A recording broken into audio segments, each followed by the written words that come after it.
All right, Lite Almighty checking in, man. Listen, YouTube, let's get right to it. So today we're back with another video, and today's video topic is going to be about why emotional intelligence is so important when it comes to every aspect of your life, especially as a young man, right?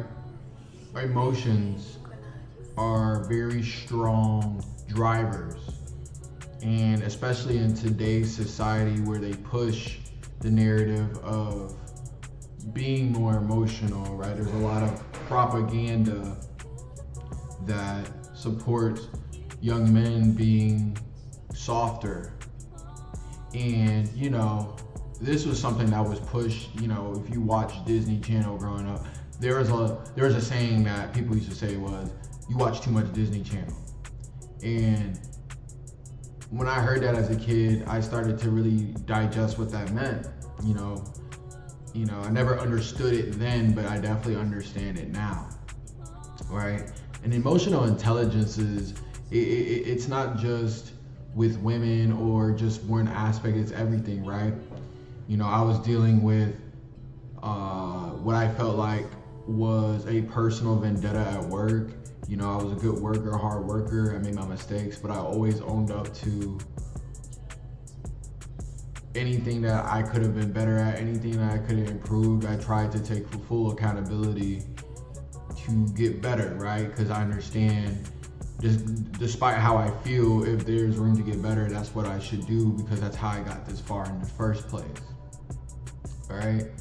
And there's a lot of times where this person who was above me would try to kind of neg me, or talk about my hair, talk about things that weren't really important, right? And most people would have let that get them riled up and want to do something. And honestly, I would say like maybe 3 or 4, maybe longer, probably like 5 or 6 years ago, maybe I would have fell for it. But I knew it was because I was younger, right? I was doing things different than he was. People talk highly about me, but you're supposed to be the leader. So people be in secret competitions with you about whatever they want to make it about. But the main thing is that you keep your composure in these moments. Just like in the moments of being with, if you're a young man out there, if you're with a girl, right, you guys are gonna have rough moments, but you gotta have the emotional intelligence to decide what outcome you want to come out of this. Because women, she's gonna be more emotionally inclined, and women move off their emotions. So if both of you guys are moving off emotions, no one's thinking logically. And when you're emotional, you tend to make really bad decisions.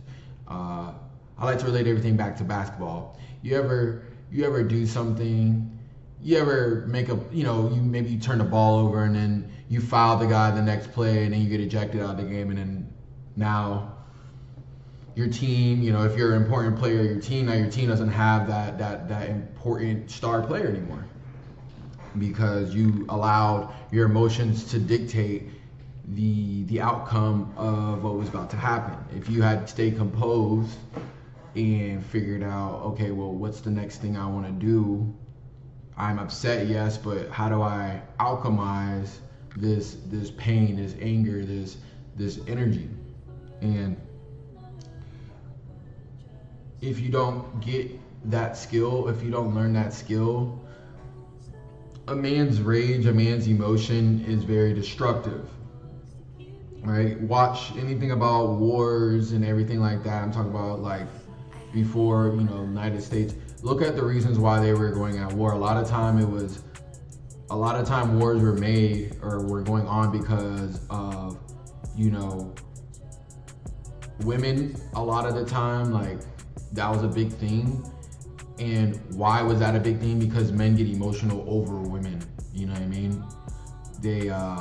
We get territorial, and people don't know how to process their feelings in a healthy way. So, that's trickled down through our subconscious all the way up until this point currently. But the main point I want to point out is the most effective leaders have really good control over their emotions and really good control over they make really good decisions, which is why they're a leader. But you couldn't be making these decisions if you are letting your emotions get the best of you.